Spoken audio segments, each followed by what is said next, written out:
रोजगार हमारी जिंदगी के लिए बहुत जरूरी है। रोजगार देने के सरकारों की तरफ से वादे किए जाते हैं, बेरोजगारी पर विपक्ष की तरफ से सवाल उठाए जाते हैं। जब भी परीक्षाएं होती हैं तो उन परीक्षाओं को बेहतर तरीके से संपन्न कराने की कोशिश की जाती है, तो साथ में उन परीक्षाओं पर किसी तरह के आरोप भी विपक्ष की तरफ से लगाए जाते हैं। हरियाणा में सीटी का मुद्दा लगातार गर्मा रहा है और इसको लेकर विपक्ष की तरफ से प्रदर्शन किया जा रहा है। सीटी को लेकर जो अभ्यर्थी हैं वो प्रदर्शन कर रहे हैं, सरकार पर विपक्ष हमलावर है और कांग्रेस की तरफ से भी लगातार इस मुद्दे को उठाया जा रहा है। अब राज्यसभा में भी सीटी का मुद्दा गूंजेगा। सांसद दीपेंद्र हुड्डा राज्यसभा में सीटी का मुद्दा उठाएंगे, सीटी क्वालिफाई करने वालों का मुद्दा उठाएंगे। इसको लेकर तिरंगा यात्रा भी निकाली गई अभ्यर्थियों की तरफ से, कांग्रेस के नेता भी उसमें शामिल हुए। कांग्रेस के जो दो गुटों की बात होती है वो अपने अपने तरीके से इस मुद्दे पर लगातार सरकार को घेरने की कोशिश कर रहे हैं और यह कहा जा रहा है कि जिन लोगों ने सीटी क्वालिफाई किया है उन सभी को आने वाली नौकरियों के लिए जो तैयारियां होनी है, परीक्षाएं होनी है, उसमें बैठने का मौका दिया जाए। हरियाणा में कई विभागों, बोर्डों और निगमों में ग्रुप सी और डी के पदों पर भर्ती होनी है और अब परीक्षा होने वाली है और इसको लेकर लगातार विपक्ष की तरफ से सरकार पर निशाना साधा जा रहा है।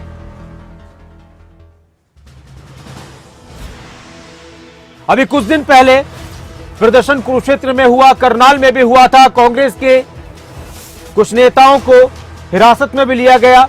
वहीं दूसरी तरफ यह भी कहा जा रहा है बीजेपी की तरफ से कि कुछ नहीं है, सिर्फ और सिर्फ कांग्रेस के नेता अपना शक्ति प्रदर्शन करने की कोशिश कर रहे हैं।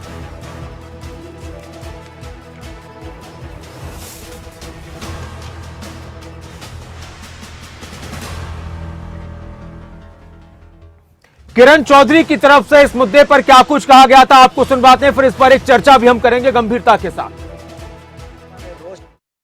बच्चों के साथ बहुत ही जबरदस्त भद्दा मजाक के साथ हरियाणा के युवाओं के लिए उनके साथ जो धोखाधड़ी हो रही है, 11,22,000 युवाओं को जो लपेटे में लिया गया है। इम्तिहान लिए जाते हैं लेकिन इम्तिहानों में जो धांधली होती है और अब जो सीईटी का मामला है, अब देख रहे हैं जो बच्चे चल कर आए इतनी गर्मी में और उन्होंने हमारे से बात की कि आप भी हमारे साथ इसमें आइए, हमारा साथ दीजिए। तो आपने देखा कि हमारे सीनियर नेताओं सहित हमारे कार्यकर्ताओं सहित हजारों लोगों ने इस मार्च में साथ दिया है हरियाणा के युवाओं का और आगे भी जो भी संघर्ष होगा हम उसमें हरियाणा वासियों का साथ दें। नौजवान बच्चों के हम चर्चा की शुरुआत करेंगे, लेकिन इस पर विवाद क्यों हो रहा है, किस तरह के सवाल उठाए जा रहे हैं और क्यों उठाए जा रहे हैं, सरकार का पक्ष क्या है इस पर। सरकार की तरफ से भी अपनी पूरी तैयारियां हैं। सरकार की तरफ से यह कहा जा रहा है कि नियमों के हिसाब से सब कुछ हो रहा है।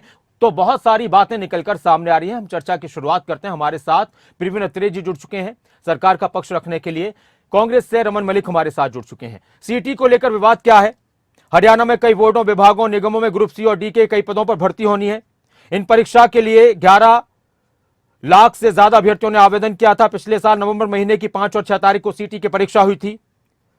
परीक्षा में सामान्य श्रेणी के उम्मीदवारों को 50% अंक के साथ उन्होंने इसमें हासिल प्राप्त करने थे। जिन भी उम्मीदवारों ने अंक प्राप्त किए थे उन्हें क्वालिफाई माना गया था। अब सवाल रमन मलिक जी और प्रवीण अत्रेय जी के साथ हम शुरुआत करते हैं। बहुत बहुत स्वागत है प्रवीण अत्रेय जी और रमन मलिक जी आपका। बात सीधी और स्पष्ट है। धन्यवाद नासिर भाई। रमन मलिक जी क्यों कर रहे हैं विरोध? जी सॉरी, माफ कीजिएगा, रमन सिंह जी हमारे साथ है। रमन सिंह जी क्यों कर रहे हैं आप विरोध? सरकार कह रही है कि सब कुछ नियमों के साथ हो रहा है। सरकार हरियाणा के युवाओं का भविष्य निर्धारित करने के लिए गंभीरतापूर्वक कदम उठा रही है। देखिए नासिर भाई, हम विरोध नहीं कर रहे, हम सत्य और स्वीकार्य के साथ चल रहे हैं। सरकार के जो दो चेहरे हैं हम उनको बताना चाहते हैं 2.5 करोड़ आवाम को कि इन लोगों की करनी और कथनी में फर्क है। जब इन्होंने सीईटी लिया उसके बाद इन्होंने पॉलिसी को चेंज किया। एग्जाम होने के बाद इन्होंने कहीं पे भी उस टाइम ये नहीं दर्शाया था कि हम 4 गुणा को बुलाएंगे। पहली बात ये है, आप उसकी डिटेल निकलवा लीजिए। दूसरी बात, उसके बाद इन्होंने कहा कि हम एक नई पॉलिसी बनाते हैं जिससे जिन 3.5 लाख बच्चों ने लगभग 3,20,000 बच्चों ने लगभग एग्जाम क्लियर किया था, तो उसके बिहाफ पे मैं एक एग्जांपल देना चाहता हूं। सरकार ये कैसे आंक सकती है कि हम पहले लेंगे। टीना डाबी जी 2015 बैच की आईएएस है।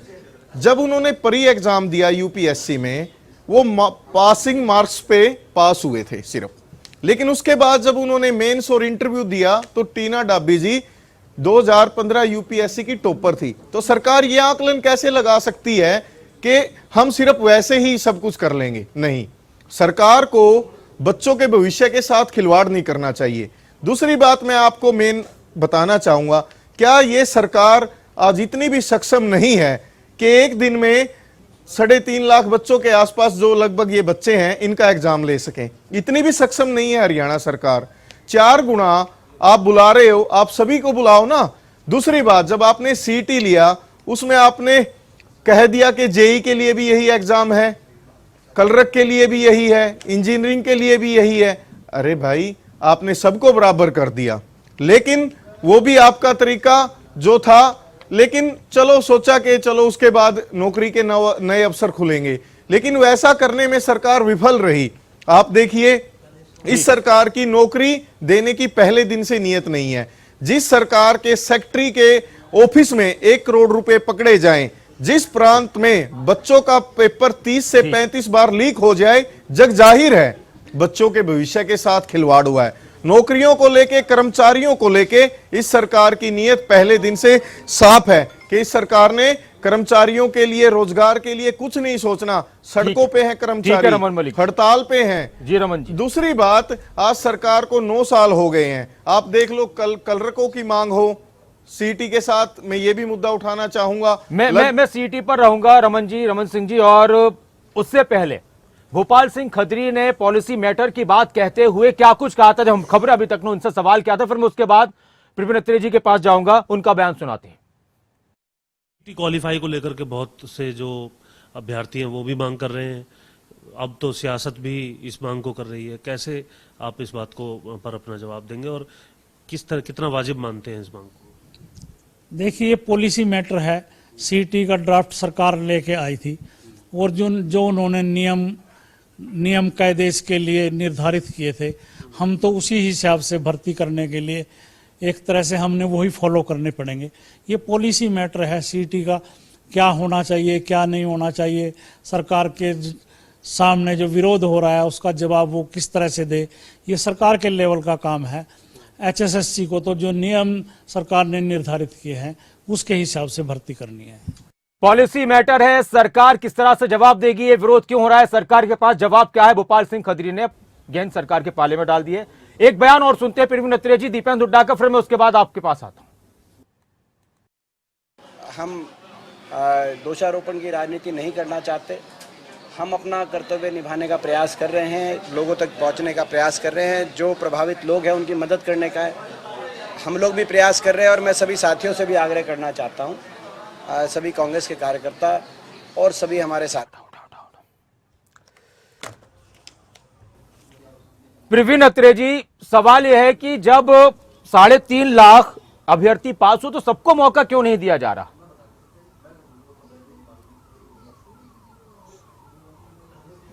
देखिए नासिर भाई, पहली बात तो ये है कि जब हम किसी विषय पे चर्चा करते हैं तो मुझे लगता है कि जो व्यक्ति अपनी पार्टी का प्रतिनिधित्व करने के लिए बैठा है उसको फैक्ट्स के बारे में जानकारी होनी चाहिए, उसको कतई झूठ नहीं बोलना चाहिए।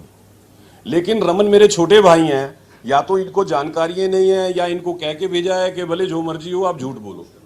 इन्होंने कहा कि साहब सरकार ने एग्जाम के बाद पॉलिसी चेंज कर दी, इससे बड़ा झूठ कोई नहीं हो सकता।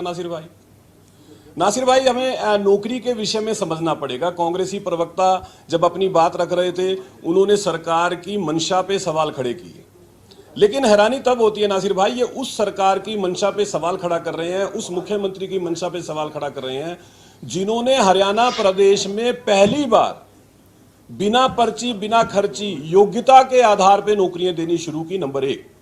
नंबर 2, ये वो मुख्यमंत्री हैं जिन्होंने नौकरियों के विषय में विशेष तौर पे, देखिए पहले क्या होता था नासिर भाई, अगर हम उसको समझेंगे तो मुझे लगता है दर्शकों को बात को समझने में बहुत आसानी रहेगी।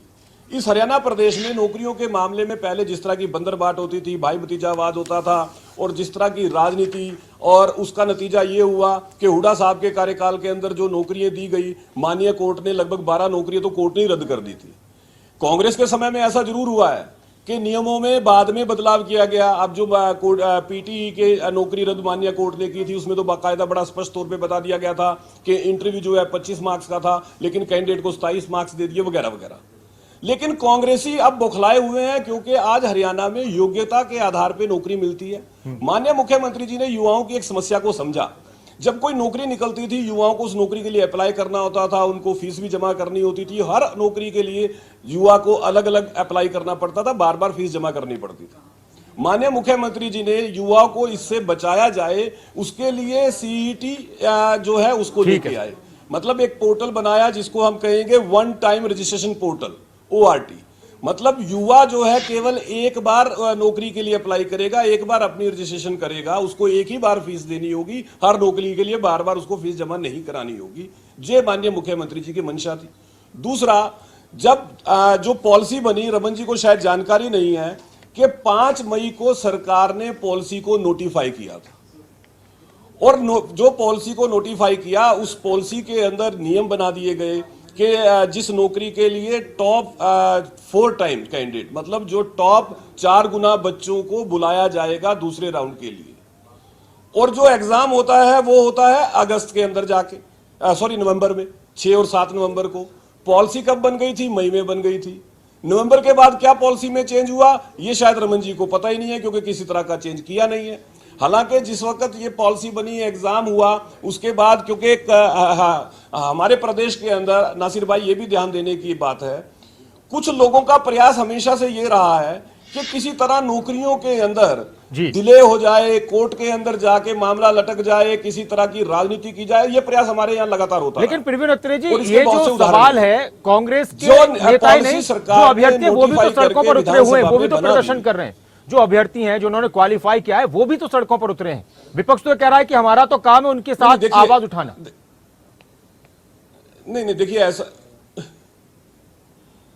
नहीं नासिर भाई, जो अभ्यर्थी ने क्वालिफाई किया है और वो अपनी जो मेरिट सरकार ने रखी, जो 4 गुना बच्चों को सेकंड राउंड के लिए बुलाया जाए, उसमें जो बच्चा आता है वो क्यों प्रदर्शन करेगा, क्यों वो विरोध करेगा? क्योंकि उसकी योग्यता के अनुसार सरकार ने उसको सेकंड राउंड के लिए एलिजिबल माना है, जो कि नियम पहले ही बना हुआ है, जो पॉलिसी बनी हुई है। ऐसा नहीं है कुछ बाद में किया गया या एग्जाम के बाद कुछ किया गया, ऐसा तो नहीं हुआ है। और हमारा उद्देश्य, माननीय मुख्यमंत्री जी का एकमात्र उद्देश्य है कि जो योग्य बच्चा है, जो बच्चा टैलेंटेड है, जो बच्चा योग्यता रखता है, नौकरी में उसको स्थान प्राप्त हो। पहले की तरह नहीं कि आप नियमों में बाद में बदलाव कर दो, किसी को इंटरव्यू में नंबर बढ़ा के दे दो, एग्जाम के अंदर कटिंग कर दो। ऐसे बहुत से उदाहरण है हमारे पास पहले के। अब हमारे जो विपक्षी मित्र हैं, इनकी बौखलाहट का सबसे बड़ा कारण भी यही है नासिर भाई, क्योंकि पहले के युवाओं की एक समस्या थी, वो नेताओं के चक्कर काटते थे, पार्टियों के जलसे जुलूस में जाते थे, नारेबाजी करते थे, क्योंकि उनका उद्देश्य एक रहता था कि नेताजी के पास जाएंगे, नेताजी के दरवाजे पे जाएंगे, नेताजी की सिफारिश से शायद मुझे नौकरी मिल जाए। मनोहर लाल जी ने इस व्यवस्था को ही बदल दिया। आज हरियाणा प्रदेश के बच्चे को यह समझ में आ गया कि हरियाणा के अंदर सरकारी नौकरी प्राप्त करने का एक ही जरिया है, और वो है पढ़ाई। आज बच्चे कहां जाते हैं? पढ़ने के लिए जाते हैं। आज बच्चे जो है इंस्टीट्यूट में जाते हैं, अपनी तैयारी करते हैं और एग्जाम देते हैं, मेरिट में आते हैं और नौकरी प्राप्त कर लेते हैं। ये जो व्यवस्था परिवर्तन है, इसने परेशान कर दिया हमारे विपक्षी मित्रों को। इसलिए विपक्षी मित्र जो है ऊल जुलूल के तर्क लेके आते हैं, साहब आप 4 गुना को क्यों बुला रहे हैं? आपको याद होगा, इसकी थोड़ी डिटेल हम समझ ले। अगर जिस तरह से मेरा एक सवाल है जो तकरीबन 3.5 लाख क्वालिफाई कर गए, वो तो काबिल है ना नौकरी के लिए, आगे के टेस्टों में बैठने के लिए। देखिए नासिर भाई, मुद्दे से प्रवीण अत्रे जी से, हाँ प्रवीण अत्रे जी, हाँ देखिए नासिर भाई कि जिस कैटेगरी, आपने सवाल किससे पूछा है? मैं आपसे पूछ रहा हूं। तो नासिर भाई देखिए ऐसा है, जो 63 ग्रुप और 401 कैटेगरीज हैं, जी मैं वही जवाब दे रहा हूं नासिर भाई। जो टॉप, क्योंकि जो पोस्ट है ग्रुप सी की लगभग 31,000 के करीब जो है पोस्ट है ग्रुप सी के, ठीक है। अब 31,000 के लगभग बच्चों को नौकरी देनी है, और जो बच्चे हैं जिन्होंने एग्जाम को क्वालिफाई किया है लगभग 3,60,000, मतलब 3,59,000 जी हाँ। और 31,000 नौकरियां हैं, तो आप जो टॉप 31,000 पीपल, तो जो टॉप 31,000 है, स्वाभाविक है सरकार की मंशा उनको नौकरी देने की है जो शीर्ष के ऊपर है। तो ये तो आपको करना होगा, क्योंकि आपके पास नौकरियों की एक सीमा है। आप जानते हैं हरियाणा प्रदेश में लगभग 4.25 लाख के करीब सरकारी कर्मचारी होते हैं। तो आप जब आपके पास सरकारी नौकरियों की सीमा है और हम योग्यता देखते हैं कि जो बच्चा सबसे योग्य है, ठीक है, उसको नौकरी मिले। प्रवीण अत्रेय जी, जो सवाल अभी रमन सिंह जी उठा रहे थे कि सरकार 3.5 लाख जो अभ्यर्थी हैं जिन्होंने क्वालिफाई किया है सीईटी, तो उन सभी को परीक्षाओं में बिठाने के लिए सक्षम नहीं है।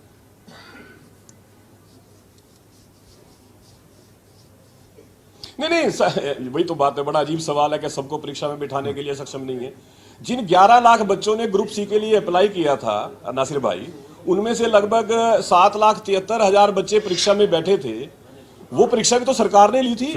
ठीक है, वो सरकार ने परीक्षा कंडक्ट की थी ना, वो किसी और ने तो कंडक्ट रमन नहीं की सिंह थी। जी, जब रमन सिंह जी, सरकार आप कुछ कह रहे थे, सवाल बहुत सारे आ गए। बच्चों की परीक्षा ले सकती है तो 3,59,000 की क्यों नहीं ले सकती? रमन सिंह जी, विपक्ष की बौखलाहट है, विपक्ष के पास सिर्फ और सिर्फ यही काम है। इस तरह की बातें प्रवीण अत्रेय जी कर रहे हैं कि उनको मौके का फायदा उठाना होता है, इस तरह से अपनी बातें करनी होती है। नासिर जी, अब की बार मैं उम्मीद करूंगा कि मुझे थोड़ा समय दिया जाए और मैं हर बिंदु पे, हर मुद्दे पे सरकार को बेनकाब करूंगा। सीईटी का तो सामने है ही कि ये लोग पहले कुछ कहते हैं, बाद में कुछ कहते हैं। जब 3,57,000 बच्चों ने एग्जाम क्वालिफाई किया है, क्लियर किया है, वो पास हुए हैं, तो सरकार को परेशानी क्या है सभी से लेने में? चलो ठीक है, इस पॉलिसी पे भी ये लोग आज सबके सामने हैं। दूसरी बात मैं आपको करना चाहूंगा, ये लोग कांग्रेस पे आरोप लगाते हैं। HSSC के जो इनके सेक्रेटरी थे, जिसके ऑफिस में 1 करोड़ रुपए पकड़े गए नौकरियां देने वाले लोगों के, ये हमने नहीं किया, ये इनकी सरकार ने किया है। पकड़ा सरकार ने, हमने विधानसभा के पटल पे बात उठाई कि जांच कहां तक पहुंची है। उसके बाद नासिर भाई, जब भी हरियाणा के युवाओं ने एग्जाम दिया, 30 से 35 बार न्यूज़पेपर की सुर्खियां हैं, आप कहीं से भी RTI के माध्यम से ले लो, और ये मेरे बड़े भाई प्रवीण अत्रेय जी भी इस बात को जानते हैं कि पेपर 30 से 35 बार कैंसिल हुआ इस प्रांत में। तो नौकरियों की युवा क्या उम्मीद करेंगे? उसके बाद सबसे बड़ा जो इन्होंने नौकरियां खत्म करने का रास्ता चुना, इस सरकार के कुछ मुट्ठी भर लोग जो सरकार को चलाने वाली अफसरशाही है उसने किया। एक कौशल रोजगार निगम पोर्टल बना दिया, जिससे हर विभाग में सिर्फ और सिर्फ 1 साल के लिए बच्चे रखे जाएंगे कि लो भाई, हमने तो सारी नौकरियों के रास्ते ही बंद कर दिए। दूसरी बात, हरियाणा के कम से कम लाखों बच्चे इस सरकार से पीड़ित होकर आज, चाहे वो 2 नंबर के रास्ते से, 1 नंबर के रास्ते से विदेशों में जाने लग रहे हैं, जमीनें बेच के। हरियाणा के हालात ये हैं। हर जिले से RTI के माध्यम से ले लो, या किसी गांव में नासिर भाई आप मीडिया की टीम लेके जाओ, गांव के गांव खाली हो गए। बच्चों ने दूसरे देशों में जाने की एक अपनी इच्छा जता दी है, क्योंकि हरियाणा में जो कुछ हो रहा है, कहीं भी सरकार युवा बच्चों के साथ खड़ी नहीं दिखाई दी। आज ये बात करते हैं कि पर्ची खर्ची रोजगार देने में माननीय खट्टर साहब पहले इस प्रांत के पहले ऐसे मुख्यमंत्री हैं जो फेल हुए हैं, क्योंकि अफसरशाही ने उनको इस तरह से जकड़ लिया कि रोजगार के नाम पे जो पोर्टल बने हैं, कौशल रोजगार निगम, नासिर भाई, इससे तो बिल्कुल ही तय हो गया कि आगे आप नौकरी की उम्मीद ना करें। हम एक बात कहते हैं, जब सीईटी का एग्जाम लिया गया है, उसमें आपने कह दिया इतने बच्चे पास हो गए, तो भाई आप 4 गुना क्यों बुला रहे हो? ये बहुत बड़ा मुद्दा है, और ये विधानसभा में भी उठेगा, राज्यसभा में भी उठेगा। और इसके लिए कांग्रेस पार्टी को अगर इन बच्चों के भविष्य के लिए आंदोलन करना पड़ेगा, तो हम आखिरी सांस तक इसके लिए आंदोलन करेंगे, क्योंकि सरकार की मनसा पे सवाल है, बच्चों के साथ खिलवाड़ है, वो बिल्कुल भी किसी भी सूरत में बर्दाश्त नहीं किया जाएगा।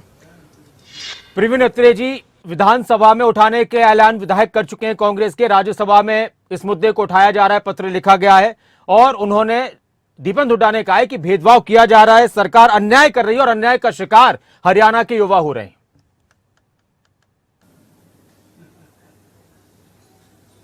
देखिए, हर बात का जवाब देता हूं कांग्रेसी मित्र की। पहली बात तो कांग्रेसी मित्र ये कहते हैं कि मनोहर लाल जी पहले मुख्यमंत्री हैं जो फेल हुए हैं। यही कांग्रेस की सबसे बड़ी बौखलाहट है। इस हरियाणा प्रदेश के अंदर पहली बार एक ऐसा मुख्यमंत्री आया जिसने जिस बात के लिए हमारा प्रदेश जो है पूरे देश में बदनाम था, भाई भतीजावाद, क्षेत्रवाद, जातिवाद, भ्रष्टाचार, इस पूरी व्यवस्था को बदल दिया। पहले मुख्यमंत्री हैं जो 5 साल सरकार चलाने के बाद जब 2019 के विधानसभा चुनाव में जाते हैं तो उनको 2014 के बनिस्बत 3.5% मत ज्यादा मिलते हैं। इस हरियाणा प्रदेश में कोई मुख्यमंत्री ऐसा नहीं हुआ नासिर भाई जिसने 5 साल सरकार चलाई हो और उसके बाद जब वो चुनाव में गया तो उसको पहले के बनिस्बत ज्यादा मत मिले। ये पहले मुख्यमंत्री हैं मनोहर लाल जी, पहले मुख्यमंत्री हैं मनोहर लाल जी जिन्होंने 8.5 साल प्रदेश में सरकार चलाई और आज प्रदेश के अंदर मनोहर लाल जी के लिए प्रो इनकम्बेंसी है। अब बात करता हूं जो इन्होंने, देखिए एक तो पहले मेरे भाई छोटे को कुछ जानकारी नहीं है, वो कह रहे हैं एचएसएससी के अंदर 1 करोड़ रुपया पकड़ा गया वगैरह वगैरह। वो एचपीएससी की बात कर रहे हैं, एचएसएससी की बात नहीं कर रहे हैं। एचपीएससी के अंदर यह भी समझना पड़ेगा नासिर भाई कि जब सरकार की जानकारी में आया कि एक अधिकारी अपनी ताकत का नाजायज का फायदा उठा रहा है तो उसके ऊपर एक्शन किसने लिया नासिर भाई? सरकार ने लिया।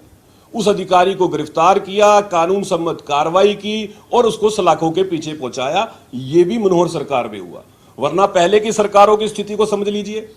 हरियाणा के अंदर एससीएस की पोस्टें हुडा साहब के टाइम की मेरे ख्याल से 105 या 120 पोस्टें थी और उस वक्त विधानसभा में बड़ा विषय उछला था कि उनमें से 60 जो कैंडिडेट थे वो हुडा साहब के नजदीकी थे, रिश्तेदार का बच्चा, उनके आसपास का बच्चा, मतलब लगभग 50% बच्चे हुडा साहब ने अपने आसपास के अपने रिश्तेदारों के नौकरी में लगा दिए थे। यह मामला कोर्ट के अंदर है। ठीक है। इस हरियाणा प्रदेश के अंदर कोर्ट ने 12 नौकरियां रद्द कर दी कि जब नौकरियां लग गई, बच्चे जॉब में चले गए, उसके बाद जब कोर्ट ने पाया कि नियमों के अंदर बदलाव करके धांधली करके नौकरी लगाया गया है। यह हरियाणा प्रदेश में कब हुआ? जब हुडा साहब जी नियमों में वर्तमान सरकार की एक नौकरी कोर्ट ने रद्द नहीं किया। नासिर भाई समझना पड़ेगा। होते हैं या कई बार नियमों में बदलाव लोगों की आवाज को सुनते हुए, उनके भविष्य को देखते हुए कर दिए जाते हैं। हाँ,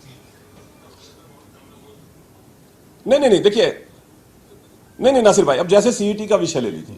अब सीईटी के विषय में बार बार एक बात कही जा रही है कि साहब 4 गुना को ही क्यों बुलाओगे, 4 गुना को ही क्यों बुलाओगे। जब मई 2022 के अंदर पॉलिसी को नोटिफाई किया तो उसमें डिफाइन कर दिया गया कि 4 गुना बच्चों को बुलाया जाएगा। हालांकि तो अभी कुछ अब आपको ये पूरा यकीन है लेकिन अगर सरकार कहीं भी कोई भी गुंजाइश नहीं है अब इस नियम में बदलाव की। दीपक हुड्डा ने मांग की है राज्यसभा में, उन्होंने अभी उन्होंने मैं वही बता रहा हूं। देखिए जी नासिर भाई, उसी का जवाब दे रहा हूं, उसी का जवाब दे रहा हूं। जब एग्जाम हो गया, एग्जाम होने के बाद अगर किसी तरह का बदलाव किया गया तो स्वाभाविक है वो कानूनी पचड़े में पड़ जाएगा। चलिए ठीक। तो जो योग्य बच्चे हैं, जिनको योग्यता के आधार पर नौकरी मिलने जा रही है, वो बच्चे नौकरी से वंचित हो जाएंगे। मैं अब बस एग्जाम के बाद प्रोसेस शुरू होने के बाद आप नियमों में बदलाव नहीं कर सकते। रमन जी, और ये पहले से पता था। रमन जी, उनका कहना है, प्रवीण अत्रे कह रहे हैं कि अब अगर कोई बदलाव होता है, नासिर भाई 30 सेकंड में, नासिर भाई 30 सेकंड में अपनी बात पूरी कर देता हूं। नासिर भाई 30 सेकंड में एक बात और बोल देता हूं। जी देखिए, एक विषय और है, रमन भाई को बता देता हूं। रमन भाई कह रहे हैं कि आज हरियाणा के बच्चे नौकरी ना मिलने की वजह से विदेश जा रहे हैं। रमन भाई को शायद पता नहीं है, जिस इलाके से मैं आता हूं, मेरे इलाके में युवा 1982 से विदेश जाना शुरू हो गए थे। मेरे इलाके में एक बार आए और ग्रामीण क्षेत्र में जाए, अब तो शहरी क्षेत्र में भी लगभग हर परिवार का एक बच्चा विदेश में है और वो आज से नहीं है रमन भाई। ठीक तो इसका मतलब पहले की सरकारें ना तो रोजगार दे रही थी ना नौकरी दे रही थी। रमन जी, नियमों में बदलाव का मतलब सरकार की तरफ से ये है, सरकार का कहना है कि अब नियमों में बदलाव होगा तो फिर से कोई नौकरी कानूनी पछले में पड़ जाएगी और जिन लोगों को, जिन युवाओं को नौकरी मिलने वाली है, उनका भविष्य भी फिर अंधकार में नजर आएगा। और दूसरी बात यह कि एक सवाल यह भी उठ रहा था, वो बीजेपी के नेता बार बार कह रहे थे कि कांग्रेस के नेता दरअसल इस प्रदर्शन के जरिए युवाओं की बात कहने, क्या साथ देने के जरिए अपना शक्ति प्रदर्शन में लगे हुए। इन दोनों सवालों के जवाब फिर हम विराम देते हैं चर्चा को। देखिए, बात सीधी और स्पष्ट है। प्रवीण अत्रे जी ने कहा कि सरकार ने इतना सब कुछ किया युवाओं के लिए, नौकरियों के लिए, और हम सत्ता में आए। शायद ये भूल गए हैं 75 पार का नारा देने वाली सरकार को बहुमत तक नहीं दिया हरियाणा की आवाम ने। अगर इतने ही विकास पुरुष थे, बच्चों के लिए रोजगार थे, तो प्रचंड बहुमत की सरकार बनाते हरियाणा में। ये सरकार उन बैसाखियों के सहारे चल रही है जो गंगा जमुना पार भेजने। हमारे मत पहले से बढ़ के आए हैं। रमन जी, प्रवीण और आप जी, 2005 और 2009 के चुनाव प्रवीण का जी, तुलना कर लीजिए। एक बार कि भी कांग्रेस मैंने का मत आपको नहीं प्रतिशत टोका। कितना गिरा था, प्रवीण जी, वो भी चेक कीजिए। प्रवीण जी, आपको मैंने एक बार नहीं टोका, आप भी सुनने का मादा रखें। आपने कहा सरकार ने रोजगार के ऐसे इतिहास रच दिए कि 75 पार का नारा देने वाले बहुमत तक नहीं पहुंच पाए। गंगा जमुना पार भेजने वाले की बैसाखी आज इस सरकार को चला रही है। निरंतर जो कुछ हुआ, चाहे वो सीटी था, चाहे वो कौशल रोजगार निगम था, हर विभाग के कर्मचारी हड़तालों पे थे, ये जग जाहिर है। हम विपक्ष में होने के नाते इस बात को लगातार उठाते आए हैं और आगे भी, चाहे वो राज्यसभा, लोकसभा या जहां पे भी विधानसभा का पटल होगा, कांग्रेस की, आपकी, हमारी और आम जनता की सरकार इस बात को बड़ी गंभीरता से उठाएगी। और जैसे इन्होंने कहा कि विदेशों में जाने का पहले से ही है, मैं मना नहीं करता, बच्चे पहले भी जाते थे, लेकिन जिस जिले से मैं आता हूं, करनाल जिले से, वहां से स्वयं मुख्यमंत्री जी भी हैं, वहां से कम 25,000 युवा, अगर ऐसा नहीं हुआ तो मैं माफी मांगने को तैयार हूं, विदेशों में पलायन कर गए। और यह बात पिछले डिबेट में वीरेंद्र चौहान जी ने भी स्वीकारी थी, कहते जी आप सत्य कह रहे हो, क्योंकि हालात ऐसे बन चुके हैं। हम फिर उस मुद्दे पे आएंगे सीटी पे। ठीक है सर, जल्दी कि से, जब वक्त की जब कमी है। सरकार ने एग्जाम लिया है और उसमें लगभग 3,57,000 बच्चों ने क्लियर किया है, तो भाई आपको, उनको सभी को एग्जाम लेने में दिक्कत क्या है? अब नौकरी के लिए वो लोग जब आ चुके हैं, अब आप उनको कह दो हम 4 गुना बुलाएंगे, हम ये करेंगे, तो इसका मतलब आपकी मनसा ठीक है। पहले दिन से ही ठीक नहीं थी। त्रिवेणी जी, मेरे पास वक्त की कमी है, लेकिन आप शायद सीएम के गृह क्षेत्र को लेकर जो सवाल उठाया उस पर कुछ कहना चाहते हैं, तो आप 1-2 लाइन में अपनी बात कहकर खत्म कीजिए। देखिए, मैं फिर इनको थोड़ा सा ठीक करूंगा। देखिए, हर व्यक्ति बेहतर भविष्य के लिए अपने प्रयास करता है। इसी तरह से कई बार ग्रामीण परिवेश का युवा जो है शहरी परिवेश में आता है कि उसको लगता है मेरा यहाँ पे और ज्यादा कमा सकता हूँ। शहरी प्रवेश के युवा जो है वो उससे बेहतर कमाने के लिए विदेश की तरफ भी रुख करता है। और ये केवल हरियाणा में या केवल करनाल में नहीं, ये पूरी दुनिया के अंदर है कि बेहतर भविष्य के लिए हर व्यक्ति प्रयास करता है और वो उसके लिए लगातार प्रयास में लगा रहता है। सरकारों की महत्वपूर्ण ये है कि जब कांग्रेस सत्ता में थी तब कितनी नौकरियां दी गई, जब भारतीय जनता पार्टी सत्ता में आई तो कितनी नौकरियां दी गई। बहुत बहुत शुक्रिया सर, मैं माफी चाहूंगा। थी तो हरियाणा की आर्थिक स्थिति ज्यादा हम चर्चा को आगे नहीं बढ़ा सकते, लेकिन एक बात निकल कर क्लियर हो चुकी है कि सरकार का कहना है कि अब नियमों में बदलाव नहीं होगा, अगर होता है तो फिर से कोई नौकरी कानूनी पछड़े में पड़ जाएगी। और विपक्ष ये कह रहा है कि हम इस मुद्दे को उठाते रहेंगे, हम युवाओं की आवाज उठाते रहेंगे। बहुत बहुत शुक्रिया प्रवीण जी हमारे साथ जुड़ने के लिए, और रमन सिंह जी आपका बहुत बहुत शुक्रिया। आने वाले वक्त में किस तरह के प्रदर्शन देखने को मिलेंगे और क्या कुछ सीटी को लेकर कुछ नई चीजें आ सकती हैं, इस पर नजर बनी रहेगी। आप बने रहें खबरों अभी तक के साथ। खबरों का सिलसिला लगातार जारी